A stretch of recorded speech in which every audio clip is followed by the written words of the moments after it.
another update to see what we've been up to because it's starting to get warmer. So I've started slowly transitioning my plants out from the greenhouse inside to either the greenhouse outside or the outside like back porch slowly to get them used to the weather. Probably going to be planting everything mid-June, like the second week of June. But obviously keeping an eye on the weather forecast to make sure we don't have any frost coming in or anything like that. But let's see what we got going on, because guess what? I found another plant. This garden has absolutely exploded. All of these little guys were not coming up before. I think it's Lily of the Valley coming through. Have some over there too. All the lilies, there's some guys there. Solomon seal is good and tall, and it's starting to bloom. You can see there's a little peony in there. Now, whatever these are, I think they're snowdrops, but they haven't bloomed or shown signs of blooming yet. So I'm waiting to see if maybe they're a late blooming type. Maybe they'll bloom in the summer. If they don't bloom at all this year, I actually think I'm going to go through and pull them. I'm wondering if maybe they're getting choked out by the periwinkle. Move these to another garden I'm building in the front. Gotta get rid of those dandelions too. Oh yeah, and our rhubarb patch, random rhubarb patch that we found, is nice and happy. I think, because this one's near the front, I think this is the one I brought with us, but I could be totally wrong. But whoo, it definitely looks like some happy established rhubarb.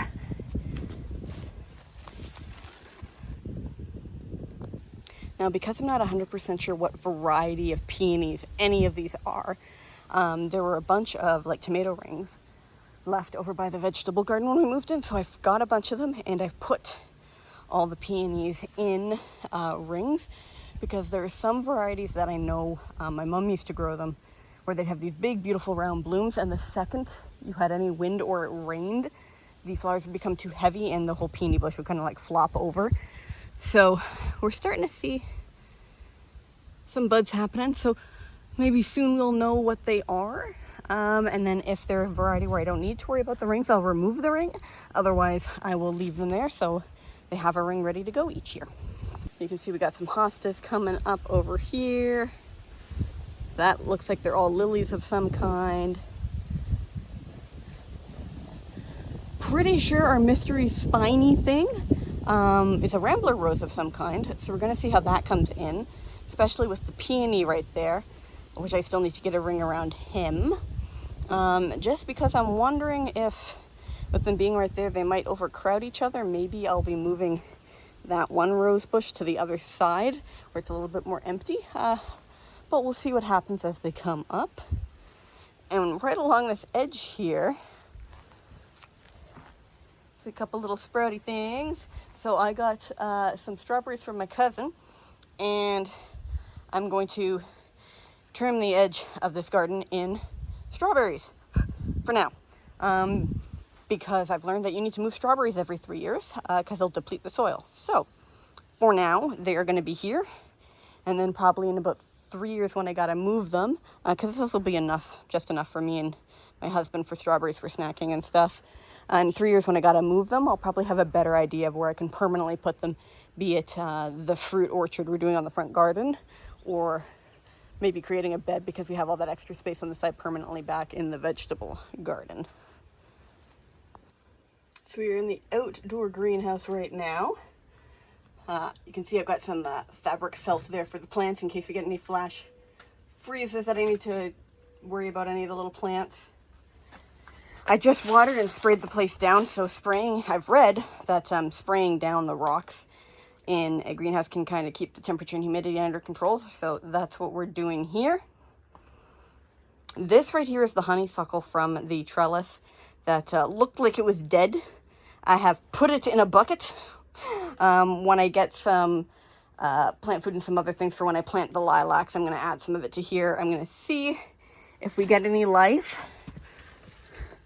Can't tell if that's a weed or from the honeysuckle, But I'm going to see if maybe I can save it, get some more dirt around the roots there. This is a Sensation lilac that's going in front of my office. I've always wanted one of these. They're really pretty. Dark purple with these white edges. So this one's going to go right in front of a garden I'm building in my office, outside my office window. That's going to be like purple, yellow, and orange. So I'm going to move some forget-me-nots over there. If the snowdrops don't bloom where they are, or whatever those are, they're going to be moved over there for white. Some daffodils are going to move over there. I'm going to get some crocuses. So you kind of get a variety of stuff happening around it. I got 3 other little ones here. Oh, that one's not looking too happy. So you can bring them up. These guys I'm going to stick outside in a little bit now that I've watered them. 2 of these are going to go at the front of the house, one on either side of, we have some stone like light posts at the end of our driveway. Then this other one, I'm going to show you where he's going to go, because that's an interesting story. Oh, it looks like we've got some stuff popping up here. So in here, I've got a mix of some flowers that are going to go in those front lamppost, stone lamppost kind of pillars at the end of the driveway over here. And I've got sunflowers over here to get them started. These are some hanging baskets. Oh, signs of life in these guys. It's going to be a mix of white moonflowers and a variety of pink and purple morning glory, so it hangs down and droops. And they're going to hang off the back porch and by the little like table we have in the middle of our yard. Got our 2 cherry plants still being happy in here. Probably come June or like the very end of May, I'm going to start moving these guys back outside to get them back used to being outside. Because now they are like have been safe in this greenhouse, and that's not going to work. And these are my hot peppers and my okra plants. They've been pretty much permanently moved out to the greenhouse now, because this is where they're going to spend the whole season, because they like hot weather. So they're going to permanently stay in here. So these are going to be up potted into these fabric bags that I have. They're 7-gallon fabric bucket kind of pail things. So I'm going to be doing 2 plants. Probably, I need to double check how big the bequinos get, but probably 2 plants to a pot. The okra, I gotta see how many I have, 1 or 2 to a pot. I've never grown okra before, but I love okra, so I kind of wanted to see how that would work. So up at the front of the house here, these planters have got lettuce seeds in them. So this is going to be a stacked planter of leaf lettuces for me. We got some lemon balm there and there that I got from one of my cousin's neighbors, because mine did not want to grow. And then coming around the edge here, we've got a mix of common mint, mojito mint, chocolate mint, and catnip. The catnip's been doing a lot better than the other mints. My mojito mint and chocolate mint were doing good, and then just suddenly out of nowhere decided they were going to die off. But I've had this happen to my mint multiple times before. They die off and then you get new growth right at the base again. So I'm just making sure they're watered and happy. They've been outside the whole time, so I don't understand why suddenly out of nowhere they're being dramatic. But hopefully these guys come back, and then we'll have a whole nice tea garden going on here. And then hopefully along there, when I find my plantain seeds, I'm going to get some plantain in. And one of my neighbors had a bunch of chamomile come up, whereas none of my chamomile worked at all. So hopefully we'll be trading some chamomile and milkweed for each other, so we can get those down. And I've got some life happening on the hydrangea, which we moved. It was sitting in the middle of a stone garden over on the side there. The problem is there's always so much water, it erodes the soil. So a lot of its roots were like half exposed. So it got moved over here, where it gets shade in the morning, but then come afternoon and evening, it's right in the sunlight and nice and happy. Looks like there might be a stick or 2 I've got to cut off that didn't survive. But we got some life happening on there, so I'm just giving it some water to keep it happy. Since it was transplanted in the last maybe about a month now, it was transplanted, but I'm just trying to make sure I'm giving it lots of water to keep it happy. And I'm pretty sure that big tall thing is going to end up being a lily.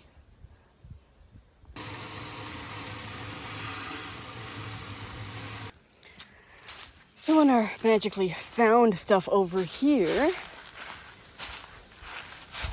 see see we got a bunch of bulbs. Looks like a mix of maybe lilies and irises. Nothing's bloomed yet, but it's definitely coming in. See some stuff stretching out over here.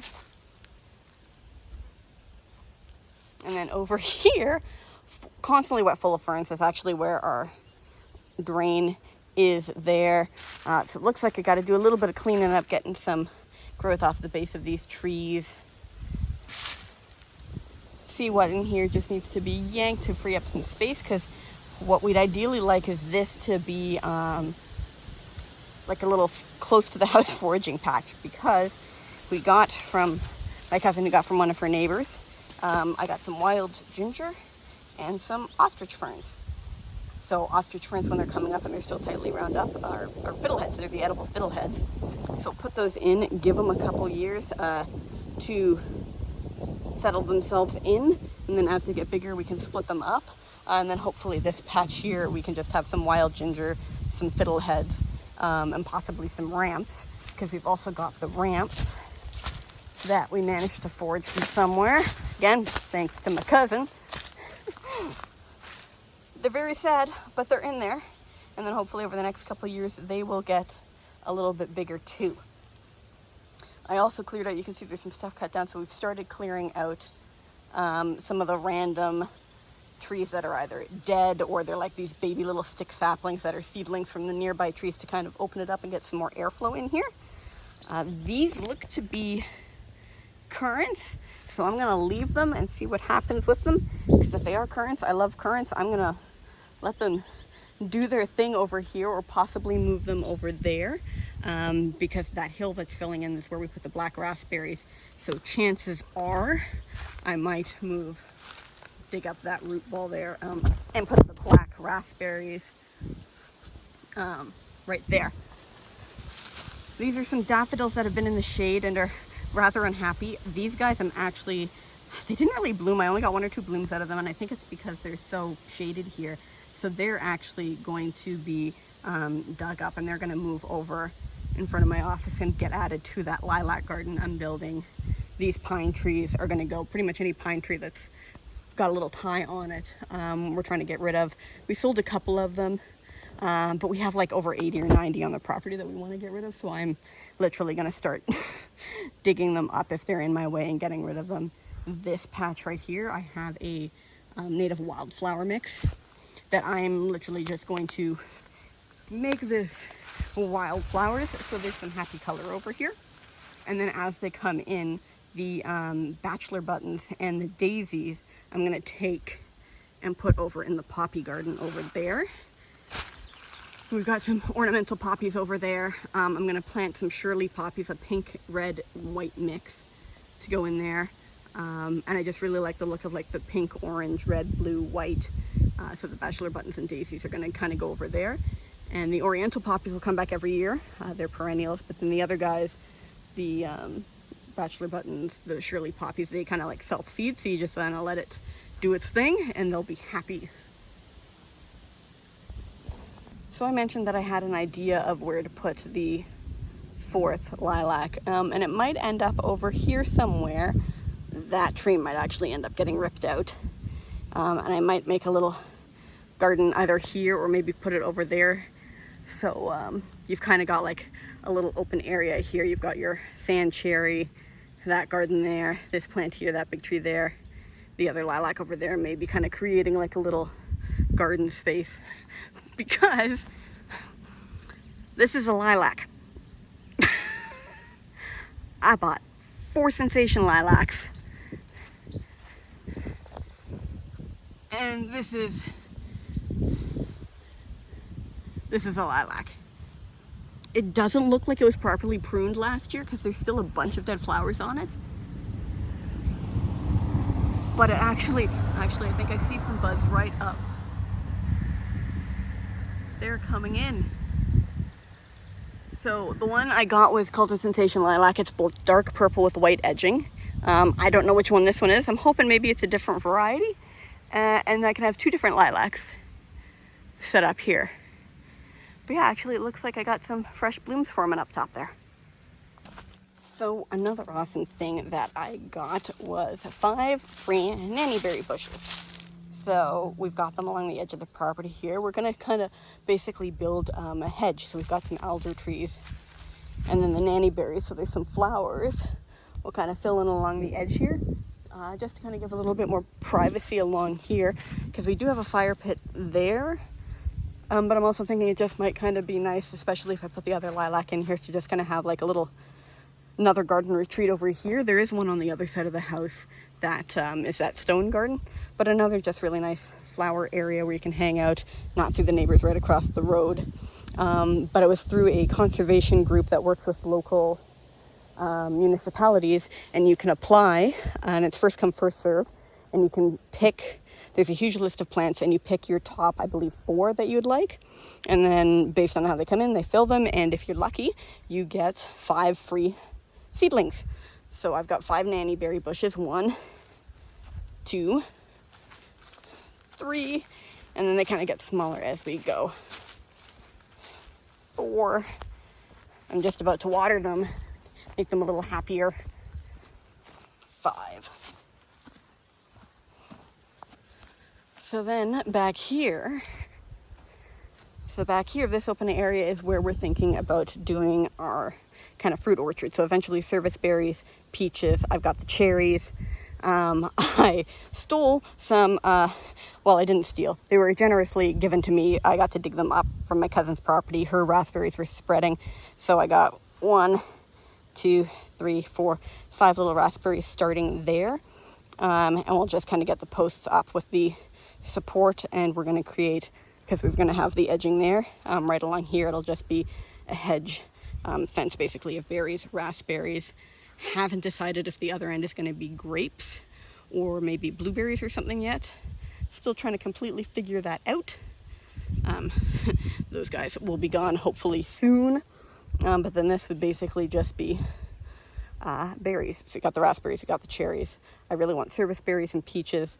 My husband's really interested in pawpaws, so I was looking at if you need 1 or 2 pawpaws, because those are also native. Currants, I was reading they can be pretty happy under fruit trees too. So because the service berries have to be so far apart, we'll probably plant currants around the service berries. And we'll have out here as a happy little fruit area.